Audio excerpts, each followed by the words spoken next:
Hello, my dear students. मैं प्रसाद sir from N Infinity Info Solution. Welcome you all for next session in context free grammar topic. हम लोग discuss कर रहे थे pumping lemma for context free languages and before moving into the problem solving, usual code के साथ शुरू करते हैं. TOC is all about language and corresponding converter. पिछले सेशन में हम लोगों ने देखा theoretical concept of application of pumping lemma onto context free languages. So pumping lemma क्या है? ये एक स्ट्रिंग को पंप करने का एक रूल है एंड इस रूल की वजह से हम लोग प्रूव कर सकते हैं कि certain languages are of not that type because उन्होंने पंपिंग का वो रूल को सेटिस्फाई नहीं किया है. And that's why I can always say that pumping lemma gives you a satisfactory condition that always says to you that कि उसने वो पंपिंग का पैटर्न को फॉलो करना चाहिए लैंग्वेज में, राइट? सो वो अगर पैटर्न फॉलो नहीं हो रहा है तो we can say that that particular language is not regular, not context free language. तो रेगुलर लैंग्वेज में भी पंपिंग लेमा देखा, कंटेक्स्ट फ्री लैंग्वेज के साथ भी पंपिंग लेमा हम लोग देख रहे हैं, राइट? लास्ट सेशन में हमने इसका स्टेटमेंट देखा, right? I am not going to repeat it again and again. जो लोगों ने डायरेक्टली इस सेशन में आए, please see the previous video, you will get to know theoretical discussion about this, right? Okay, and इसमें हम लोग यूज करेंगे प्रूफ बाय कॉन्ट्रडिक्शन. मतलब पहले जो करना है, मतलब जो प्रूव करना है उसके अगेंस्ट हम लोग एजम्पशन करते हैं. हम लोगों को प्रूव करना है language is not context free language, तो ये एजम्पशन करके चलेंगे language is context free language. That is what proof by contradiction is, right? Okay, and ये सारे स्टेप्स मैं करके दिखाने वाला हूं. हम लोग एक प्रॉब्लम को सॉल्व करेंगे अभी, right? Prove that the language given is a raised to n, b raised to n, c raised to n, where n is greater than or equal to 0 is not context free language, right? तो यहाँ पे a raised to n, b raised to n वो तो context free देखा है, उसके साथ अगर जुड़ गया c raised to n तो this language is not context free language, right? दोनों तरह से बताऊंगा कि पीडीए के हिसाब से क्या होगा, पर पहला अपना फोकस किसके ऊपर है? पंपिंग लेमा के ऊपर है, राइट? ओके, सो इस प्रॉब्लम को रिजॉल्व करते हैं पहले पंपिंग लेमा के साथ, right? So language given to us is this is a raised to n, b raised to n, c raised to n, where n is greater than or equal to 0. ये language है. मतलब number of a's should be followed by exactly same number of b's should be followed by exactly same number of c's. A के बाद जितने as है उतने ही बीज चाहिए, उसके बाद जितने एज एंड बीज है उतने ही सी चाहिए, राइट? इक्वालिटी का पैटर्न है, साथ साथ फॉलोइंग का भी पैटर्न है. ए के बाद बी ही आना चाहिए, बी के बाद सी आना चाहिए, बी के बाद ए आ नहीं सकता, सी के बाद ए और बी दोनों भी नहीं आ सकता है, right? So very beautiful concept. हम लोगों ने a raise to n, b raise to n के प्रॉब्लम सॉल्व किए, आगे भी करने वाले हैं ट्यूरिंग मशीन में जब जाएंगे तो, राइट? पोस्ट मशीन के साथ भी करने वाले हैं. So almost all those entities, right? So a raise to n, b raise to n, c raise to n, तो ये एंटिटीज. तो अभी ये इससे जब लैंग्वेज बनेगा तो I do agree the first one is what? Epsilon, क्योंकि एन इज ग्रेटर देन और इक्वल टू 0 है, राइट? तो नेक्स्ट वर्ड विल बी एक ए, एक बी, एक c, right? 2 times a, 2 times b, 2 times c, ऐसे हो सकता है. Next is 3 times a, 3 times b and 3 times c, right? Okay, next one is 4 a's, 4 b's, 4 seize, right? Okay, अभी अगर यहाँ पे हम लोग लैंग्वेज को देखते हैं, ए 4 बार आया, बी 4 बार आया, उसके बाद सी 4 बार आया, पंपिंग लेंथ अगर हम लोग 4 लेते हैं तो language can be treated as a raised to 4, b raised to 4 and c raised to 4, and we know that this word belongs to what language? क्योंकि 4 a के बाद 4 b's है, 4 b's के बाद 4 c's है, राइट? ओके, सो अभी मुझे पहला स्टेप है, step 1 in this case. Step 1, assume that given language is context free language. Given language is context free language, right? Okay, now the next one is I need to pick up a word which is sufficiently larger for certain pumping length, जिसको हम लोग 5 part में divide कर सके, right? Okay, तो यहाँ पे I'll be taking a word belong to language, और उसको स्ट्रिंग भी कह सकते हैं. कुछ बुक में आपको इसको दिखेगा वर्ड W करके, right? So string such that मैं ये स्ट्रिंग लूंगा, लेट अस से a raised to 4, b raised to 4 and c raised to 4, that is 4 times a, 4 times b, 4 times c. And इस वर्ड को मुझे अभी 5 कंपार्टमेंट में डिवाइड करना है, u v x y z, such that if we pump when v and y are pumped for I greater than or equal to 0 times, then string must belong to language. ये पहला constraint है, right? Okay, दूसरा constraint, हाँ, v and y का length should be greater than 0 obviously चाहिए. And तीसरा constraint, v x and y का length should be less than और equal to what? Pumping length, right? Okay okay, so इतने 3 constraint के साथ इसके ऊपर काम करेंगे. बट जब हम लोगों को इसको डिवाइड करना है 5 कंपार्टमेंट में, that is u v x y z, वो कैसे डिवीजन करेंगे, इसका rule is not given by pumping lemma. So as a designer we need to think about different cases. तो वो केसेस क्या रहने वाले हैं? Let me work on those cases. For example, अपने पास स्ट्रिंग है s gives me 4 times a, 4 times b, followed by 4 times c. So I'll be considering case 1. Case 1 as both v and y consist of same characters. Same characters और inputs, right? Okay, इसका मतलब v में जितने भी characters होंगे वो सारे equal होंगे, मतलब सेम होंगे input alphabet.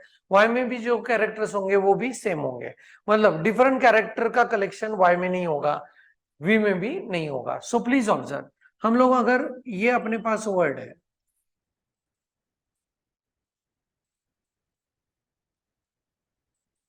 Sorry, this is c c c and c. अगर मैं इसको डिवाइड कर रहा हूं, please see, this is my u, this is my v.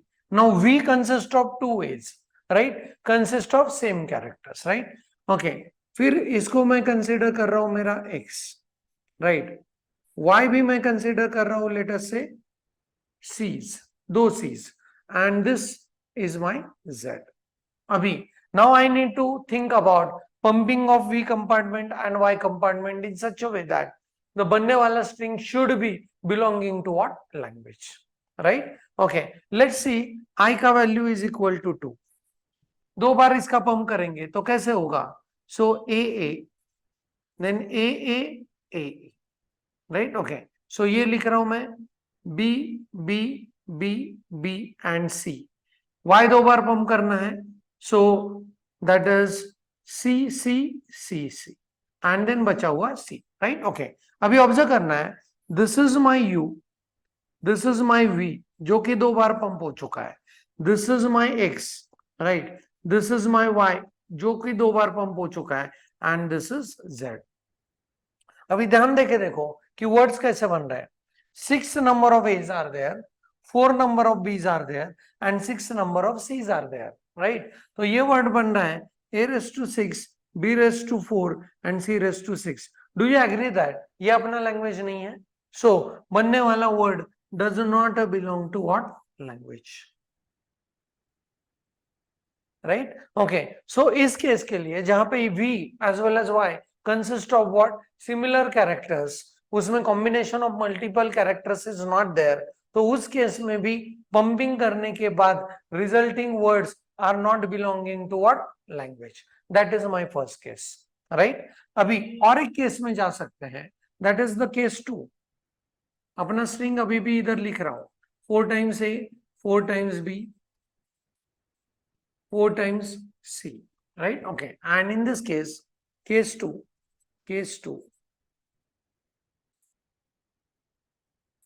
either V or Y consist of multiple input characters, input symbols, right? दोनों अलग अलग symbols भी कलेक्शन कर सकते हैं, राइट? फॉर एग्जाम्पल, अगर हम लोगों ने ये स्ट्रिंग लिया अभी, S gives me 4 times A, 4 times B, 4 times C, right? इसको मैं डिवाइड कैसे करने जा रहा हूं, please observe, this is my U and this is my V. Now V में कॉम्बिनेशन देखिए, A and B, multiple symbols are clubbed, right? Okay, this is my, let us say, X, and Y देखिए अभी, Y, this gives me B and C combination, right? And this is Z, right? तो इसको 2 बार pump करते हैं, I is equal to 2. So let us give a try for this.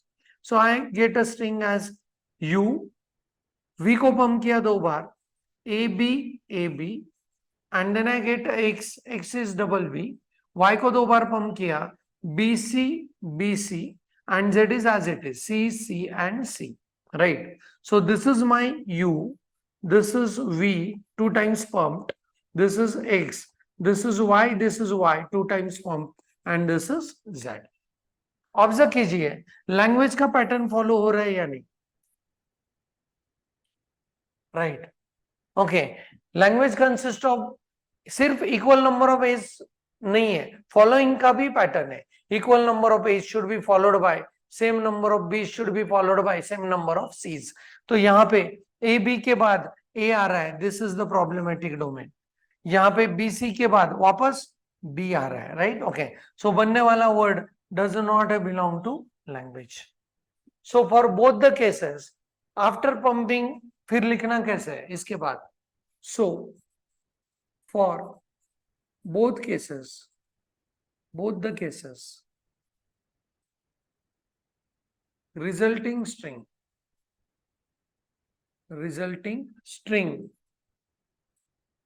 after pumping V and Y component,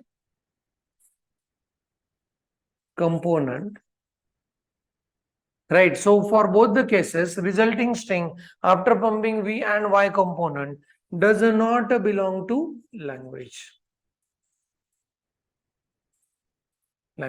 So according to pumping lemma, our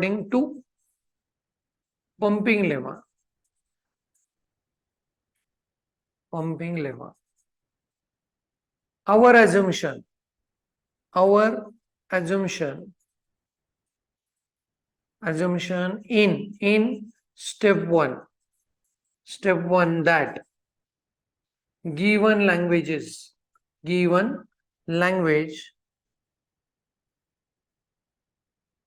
is context free language is not true,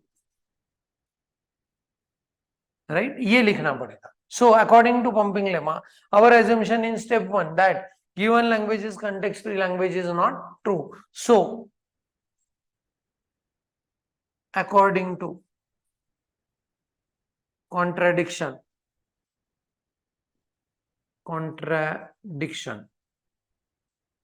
given language is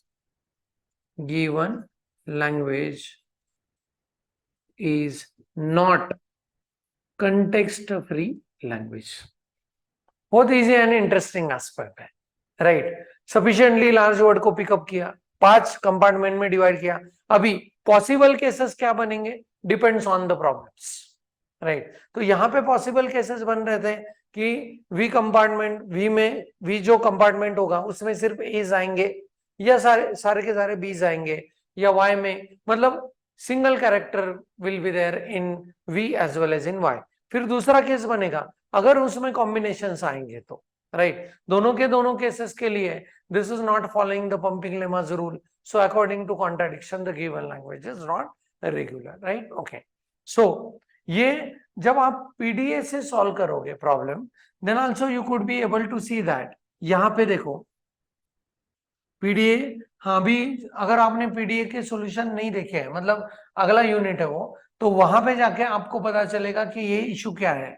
मतलब ए raise to, अगर अपने पास 3 S है, 3 बीज है and 3 c's है, कैसे calculate करेंगे, right? So generally PDA क्या करता है, कुछ सिंबल को स्टैक पे डालता है, राइट? सो तीनों ए स्टैक पे डाल दिए, सो हर बी के लिए एक एक ए पॉप कर दिया, तो ये एज एंड बीज को मैचिंग कर लिया उसने।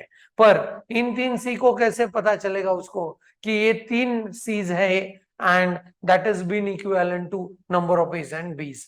तो पीडीए भी इस प्रॉब्लम को रिजॉल्व नहीं कर सकता, and PDA can solve only those problem which are coming under the zone of context free languages, right? पर ये आपको नहीं लिखना है सॉल्यूशन में, सॉल्यूशन यहाँ पे अपना खत्म हो रहा है। That's it for pumping lemma, right? Okay, I hope कि this problem is very interesting and very much clear to you all, right? So that's it for this session. Keep studying, keep problem solving. Thanks for the watching. Thank you very much.